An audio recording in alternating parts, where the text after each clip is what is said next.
stopped at 18 weeks. The ultrasound ended with the words, "I have to go get the doctor." Here's the pitch. It was, like in a little incubator and had like tons of cords and tubes.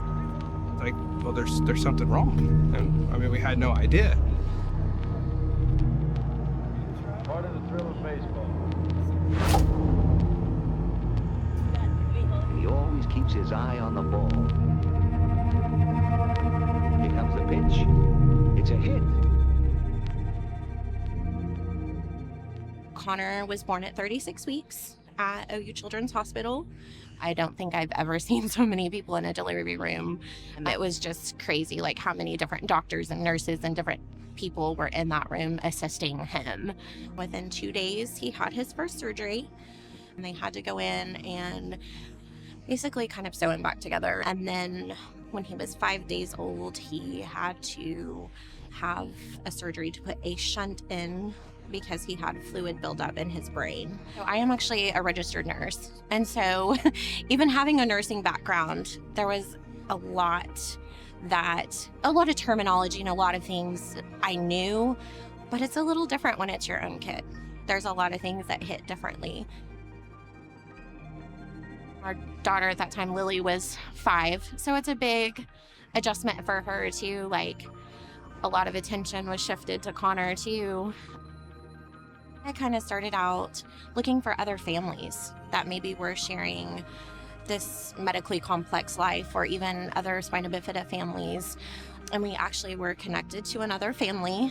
Their son had spina bifida, and he was actually the same age as our daughter. So they, in turn, actually kind of referred us to CHF. We first kind of got acquainted with the organization through their dance marathons. Through that, we then just kind of met some other families through that. So that's a big part of our village, I would say, is like CHF and other organizations that families like share that common bond.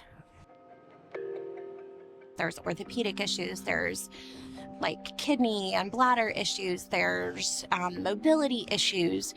CHF helps to provide funding and resources to be able to have all those doctors and resources available and locally. Some of the doctors that Connor uses, if we had to switch neurosurgeons all the time, it's extra anxiety that it puts on our family because, we've used one neurosurgeon, and there's some kids that have specialties that Oklahoma doesn't provide, that they do have to go out of state. If his shunt quits working, he gets sick really fast, and it's very dangerous. So just to have the hospital that close, or an ambulance that can get to our house and then get to a hospital quickly, is very important for us. I always knew growing up, I wanted to be a dad. I played sports. I wasn't very athletic, but I enjoyed sports, and so I played them anyways. There's this, program that we go to that allows me to be in a wheelchair with him and to be able to play sports with him. And he, and I'm in the wheelchair too, which, he gets kind of excited about that Dad's in a wheelchair. And so we'll play tennis, or we'll throw a football, or I think one time we did basketball in them. And then just having to do it differently, it's awesome. Even though my brother has a lot of medical issues, he's not much different than any other sibling. We still fight, we still get to laugh. He tries to beat me at video games. He's just like any other sibling.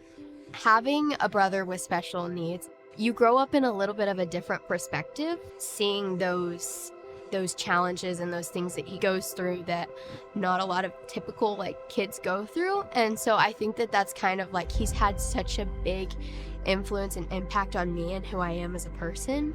I've always known since I was a young age that I want to do something that helps people. I'm like my mom, I love to help people, and I'm a natural caregiver. So I think that being around him and seeing him and how strong he is, it's made me want to do something that I can do to help give back to him and kids like him. I've actually invited some other families to this organization just because of what it's meant to our family, and having them participate in some of the family events and stuff like that, just to let them know as well, like the same things that we have experienced and that we feel. And, you know, sometimes that even, you know, goes even further. And that reach that this organization has just then goes even further. And I think that's important.